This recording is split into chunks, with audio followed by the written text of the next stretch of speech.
Además del COVID-19, otro virus que está carcomiendo a nuestra sociedad es el de la corrupción y la negligencia estatal.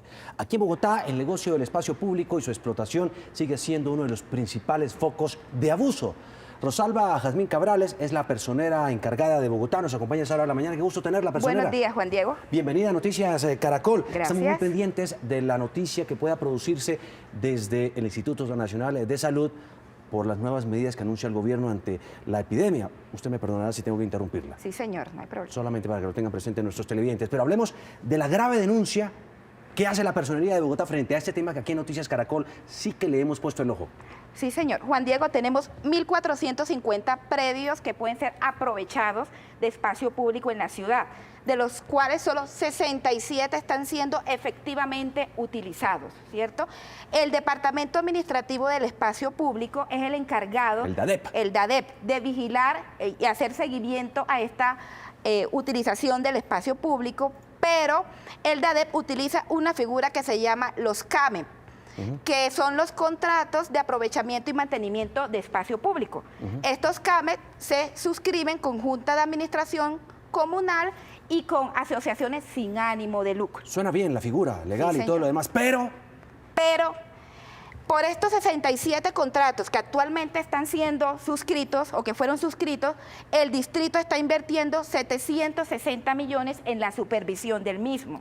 ¿Y quién se está quedando con esa plata? ¿Quién se está lucrando realmente? Los particulares, Juan Diego. Déjeme mostrarle un caso. Déjeme mostrar un caso, señora personera, al que le hemos puesto el ojo desde el año pasado. Esta semana estuve allí otra vez y miren lo que encontré.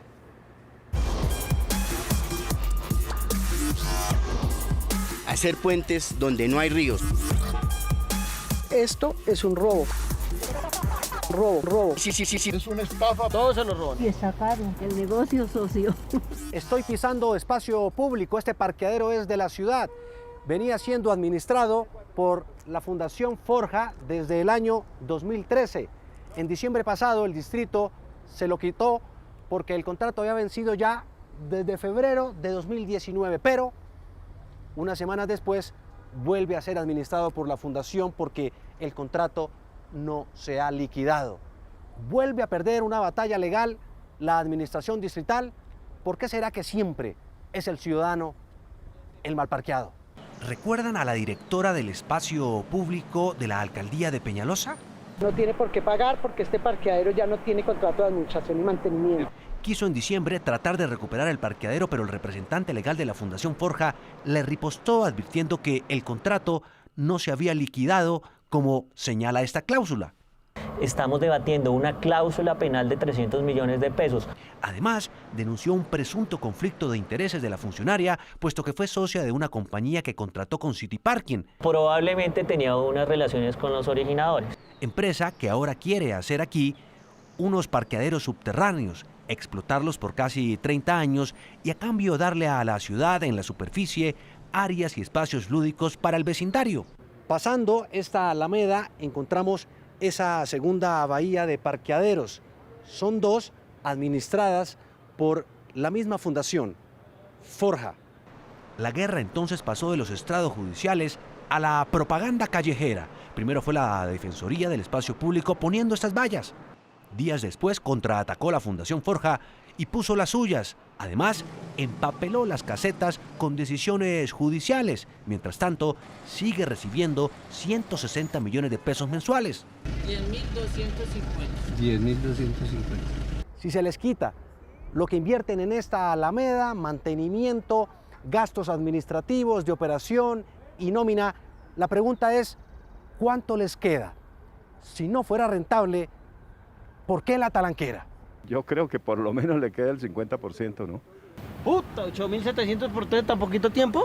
La pelea infructuosa del distrito cumple ya un año, mientras la Fundación Forja ya ha recibido casi 2.000 millones de pesos durante todo este tiempo. Mientras la controversia legal la resuelve un juez, los ciudadanos siguen pagando de su bolsillo minuto a minuto. Juan Diego Alvira, Noticias Caracol. ¿Por qué siempre terminan pagando los ciudadanos, personera? Precisamente en este caso, Juan Diego, es por la falta de control y seguimiento de parte del distrito, porque son contratos que tienen una vigencia de 5 años prorrogable por la mitad del tiempo, pero actualmente duran 10 años. Aún cuando se termine en el tiempo legal no se liquida. Claro, pero hay unos que han durado, como este, por ejemplo, en el Campín, 24 años, y un privado se lucró durante todo ese tiempo y esa plata se fue al bolsillo del particular. Sí, señor. La Personería de Bogotá, producto de este seguimiento, esto ha sido uno de los casos más emblemáticos. Una lucha para poder recuperar este espacio público. Realizó compulsa de copias a la Fiscalía por enriquecimiento ilícito de parte de particulares, quien está investigando este tema, y a la Procuraduría General de la Nación. Claro, en ese parqueadero también aquí le hicimos denuncia y todo lo demás. Finalmente lo recuperó el distrito, pero tocó presionar aquí desde Noticias Caracol. Personera, mire lo que pasa con el parqueadero de la 100 con 19. Esto es cerca de las funerarias, donde también se saca el pasaporte y todo lo demás que mostrábamos en la nota. Hasta diciembre del 2019, 1.600 millones de pesos, 160 millones de pesos al mes, 5.5 millones de pesos en promedio diarios. ¿Esa plata se recupera o no? Pues esa plata se recuperaría producto de un proceso, ya sea fiscal o penal, una vez se dicte sentencia. Actualmente la administración distrital lo que tiene, efectivamente este parqueadero todavía está en manos de particulares.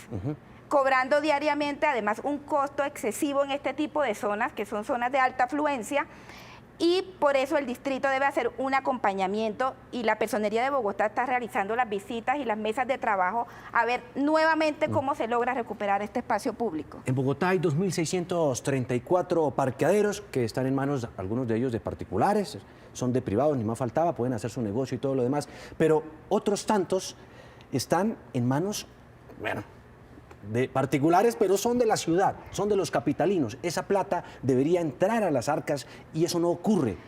En principio, la razón de los CADMET o de los contratos tenía una finalidad muy altruista, que es la participación ciudadana en el espacio público, pero debido a la falta de control y vigilancia se ha vuelto un foco de enriquecimiento de parte de particulares. Solamente se han generado ingresos para el distrito de 1.300 millones de pesos, sabiendo que hay 1.400 cupos de espacio público, solo 67 legales, pero los demás están siendo utilizados bien por particulares sin ningún tipo de seguimiento. Déjeme ponerle este otro tema. La Terminal de Transportes de Bogotá, siendo una empresa mixta, tiene gran capital privado, un porcentaje pequeño público, está administrando los más rentables de Bogotá. ¿Qué pasa con la plata que recibe por la tarifa del parqueo? Juan Diego, actualmente estamos haciendo un seguimiento al tema de la terminal de transporte. Efectivamente, es una empresa de economía mixta de orden distrital. Lo que se está viendo es que ampliaron su sujeto contractual para administrar y manutención de parqueaderos y lo hace bien, aclaremos, lo está haciendo bien en estos estos momentos. Pero ¿por qué la mayoría de la platica no se reinvierte en la ciudad, en lo público? No sé, construyendo colegios, construyendo más ciclorrutas. ¿Por qué no? Pues ese debería ser... Ese es el deber ser. Exactamente. Pero pues talanqueras de tipo legal impiden de que todo ese dinero que es cogido en estos momentos por la terminal de transporte o cualquier otro tipo de particular sea reinvertido. En principio solamente tendrían que coger lo que ellos invierten en la manutención, señalización y lo demás debería ser consignado en el Tesoro Distrital. Claro, hay ahora también una serie de iniciativas y proyectos que se buscan tal vez para generar dineros, ingresos, recursos para la ciudad. APPs, alianzas público-privadas. City Parking es una de esas compañías que promueve en la 100, en la 134 y en otros puntos el coger estos parqueaderos, hacer subterráneos y en la parte de la superficie construir actividades lúdicas, parques y demás. ¿Qué ha pasado con eso? Juan Diego, este tipo de modalidad contractual, el de los CAME, se rige por la Ley 80. Al entrar en otro área, como son las alianzas público-privadas, la modalidad contractual se rige por una normatividad diferente, que es precisamente lo que tiene que el distrito entrar a verificar cuál va a ser la cantidad de ganancia para el privado y cuál va a ser la reinversión en lo público. ¿Sabe por cuánto tiempo explotarían estos espacios públicos? Hasta por casi 28 y 30 años. ¿Es eso equitativo para la ciudad? Juan Diego, es que pasan a ser ya contratos de administración y mantenimiento y se convierte son en contratos de concesión. Un contrato que dura este tiempo es un contrato de concesión, entonces se está desdibujando la razón inicial que era la participación ciudadana, que si hubiese tenido un control efectivo de parte de los entes estatales no estuviéramos en este desangre o en esta pérdida de dineros públicos. ¿Por qué siempre estamos caminando por el filo y el vericueto legal? Y siempre, casi siempre, pierde la ciudad, pierden los ciudadanos. Juan Diego, porque casi nunca hay claridad en el tema normativo. Nosotros solicitamos un concepto a Colombia Compra Eficiente y Colombia Compra Eficiente nos indica se rigen por la ley 80. Pero si uno le pregunta al distrito, dice de que no hay una figura específica para este tipo de contratos. Entonces, si se rige por la ley 80, tiene que cumplir con los principios de planeación, liquidación en tiempos debidos, que es lo que está llevando a que los particulares se apropien, en pocas palabras, del espacio público. Y se quedan con la plata de los ciudadanos, mucha de esa plata que podría ir a salvar vidas, por ejemplo, a financiar hospitales, a salvar, por supuesto, también a todos los enfermos con mejores tratamientos, en fin. Personera, muchísimas gracias por estar acompañándonos a esta hora de la mañana aquí en Noticias Caracol, explicarnos este tema al que seguimos poniéndole el ojo y seguimos esperando respuestas de la nueva alcaldía que heredó toda esta problemática. Muchas gracias por estar con nosotros. A ti, Juan Diego. ¿Sabe qué? Siempre los ciudadanos terminan pagando. Así es.